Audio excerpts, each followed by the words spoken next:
Bienvenue dans ce temps de paix et de méditation autour de la parole de Dieu. Alors, il existe des vérités qui semblent se contredire. Par exemple, plus une personne cherche ou cherchera à être admirée, plus elle aura tendance à perdre l'estime des autres. Alors qu'à l'inverse, certaines personnes n'ont pas besoin d'attirer l'attention pour inspirer le respect. Et pourquoi cela ? Eh bien, tout simplement parce que la véritable grandeur ne se prouve pas. Elle se révèle. Oui, elle se révèle. Et c'est exactement ce que Dieu veut nous enseigner aujourd'hui. Dans un monde où chacun essaie de se faire remarquer, eh bien, la Bible, elle nous montre un chemin totalement différent. Celui de l'humilité. Mais attention, l'humilité dont nous parle la Bible ne fait pas référence ou alors ne consiste pas à nous faire croire que nous ne valons rien, comme le pense le monde.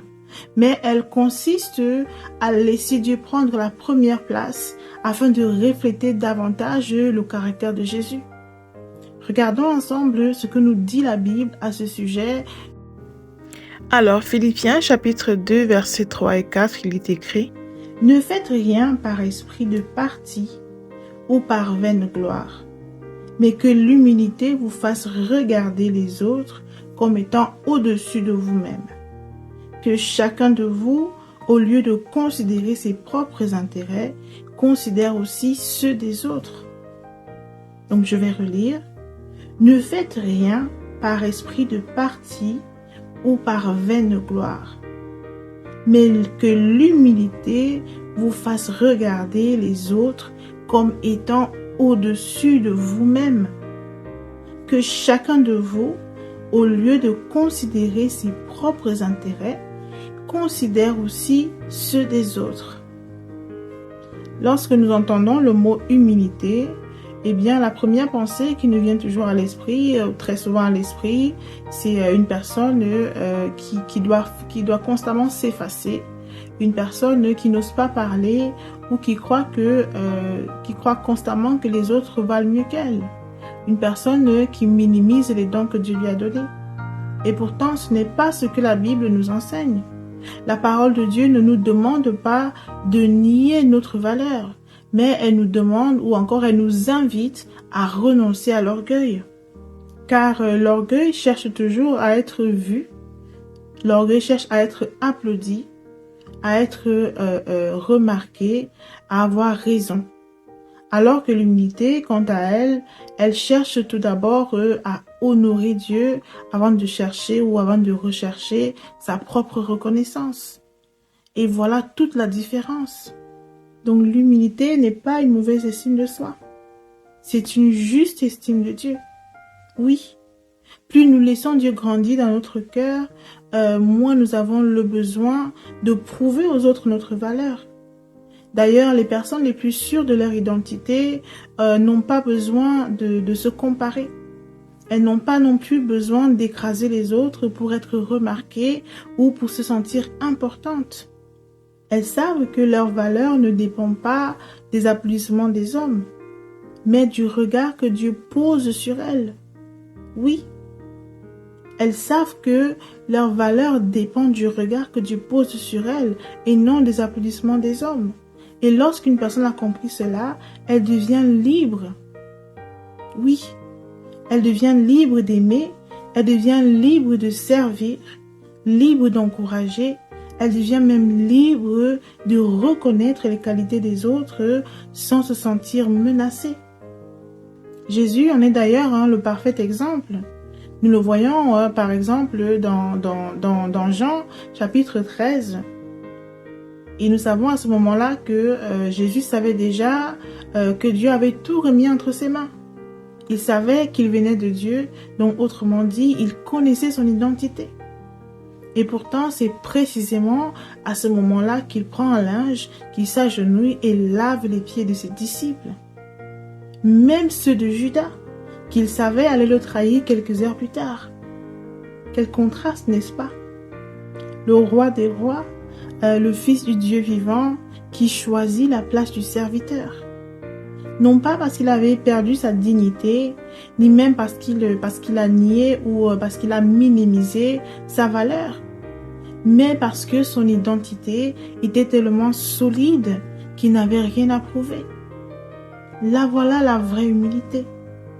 Quant à nous, dans notre quotidien, nous devons savoir que l'humilité ne se manifeste pas seulement dans de grandes décisions, dans de grandes occasions.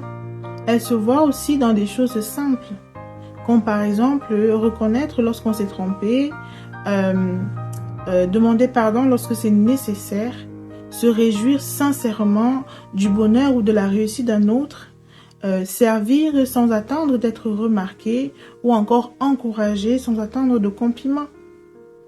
Ces gestes paraissent très simples, mais pourtant révèlent une grande force intérieure. Car seule une personne qui est profondément enracinée en Dieu est capable de choisir l'humilité lorsque l'orgueil veut prendre la place. Tu as peut-être parfois eu l'impression que servir les autres te faisait passer au second plan. Eh bien, Dieu te montre aujourd'hui que ce n'est pas le cas. Car chaque acte d'humilité que tu as posé avec amour est d'une grande valeur aux yeux de Dieu. Car lui, il voit, il sait ce que les hommes ne savent pas ou ce que les hommes ne voient pas ou encore ce que les hommes ont oublié. Oui, il voit les services rendus dans le secret. Il voit les encouragements donnés sans rien attendre en retour. Il voit les sacrifices silencieux. Et rien de tout cela ne lui échappe. Et lui, il te le rendra. Lui, il te le rendra, sois-en sûr. Donc, retiens bien cette vérité aujourd'hui. L'humilité ne consiste pas à penser que tu vaux moins. Elle consiste à aimer davantage. Oui, elle consiste à aimer davantage. Car une personne qui connaît son identité en Jésus-Christ n'a plus besoin de chercher à être au-dessus des autres, mais au contraire, elle cherche à élever les autres. Si ce message t'a fait du bien, s'il a parlé à ton cœur, s'il t'a fortifié, alors n'hésite pas à le liker. N'hésite pas également à t'abonner si ce n'est pas encore le cas. Et bien sûr, n'hésite pas à cliquer là sur la flèche de notification afin de ne rien rater. Et bien évidemment, n'hésite pas à le partager, car il pourrait également fortifier quelqu'un qui en aurait besoin de la même manière que tu as été fortifié. Car souviens-toi qu'un message reçu et partagé au bon moment peut faire toute la différence. Voici, nous sommes à la fin de notre temps ensemble et bien évidemment, je voudrais rappeler le cœur de cette chaîne. Donc ma mission, pour faire court, ma mission est d'emmener et de ramener les cœurs à Dieu, premièrement par sa parole, à travers sa parole, car la parole de Dieu est lumière et vie, et elle est vérité également. Et celui qui s'attache à Dieu, premièrement par sa parole, eh bien s'attachera à lui de façon vraie, de façon sincère et de façon durable et profonde. Et parce que la parole de Dieu éclaire nos choix, oui, elle renouvelle notre intelligence et transforme notre manière de vivre et d'aimer.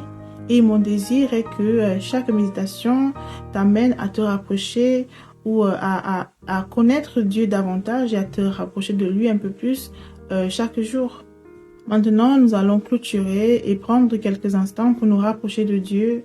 Donc, je vais élever la voix, je vais prier pour toi, toi qui écoutes ce message, où que tu sois. Je t'invite tout simplement à disposer ton cœur et à laisser ces paroles arriver jusqu'à toi. Et de ce fait, que la main de Dieu et la grâce de Dieu te localisent et descendent sur toi. Donc, je prie pour toi. Père céleste, éternel notre Dieu, que ton nom soit glorifié, toi qui es dans les cieux. Je te dis merci de tout cœur pour le souffle de vie que tu nous as accordé en ce jour nouveau. Merci pour ton amour qui ne change jamais. Merci pour ta grâce, pour ta fidélité et pour ta présence constante dans nos vies. Merci pour ta parole qui nous guide et nous enseigne et nous reprend avec amour et façonne chaque jour notre caractère afin que nous soyons de plus en plus dans l'image de Jésus-Christ. Merci pour ce moment que nous avons partagé ensemble autour de ta vérité. Je te remercie pour chaque personne qui écoute cette méditation. Tu connais chacun personnellement et toi seul, Connais les domaines dans lesquels tu veux encore les faire grandir. Ta parole aujourd'hui nous a encouragés à manifester l'humilité. Et elle nous a dit également, dans Jacques chapitre 4, verset 6, que Dieu résiste aux orgueilleux, mais il fait grâce aux humbles. Alors je m'appuie sur ces vérités au nom tout-puissant de Jésus-Christ et je déclare que ton identité à toi, oui, toi qui écoutes ce message, soit profondément enracinée en Christ, afin que tu ne cherches plus ta valeur dans le regard des hommes. Je proclame que le Saint-Esprit brise toute comparaison, tout besoin excessif d'approbation et toute forme d'orgueil qui pourrait t'éloigner de la volonté de Dieu. Je prie que ton cœur soit rempli d'humilité de Jésus, non comme une faiblesse, mais comme une force inspirée par l'amour du Christ. Que Dieu te donne la grâce de servir avec joie, d'encourager avec sincérité et de te réjouir des bénédictions qu'il accorde aux autres.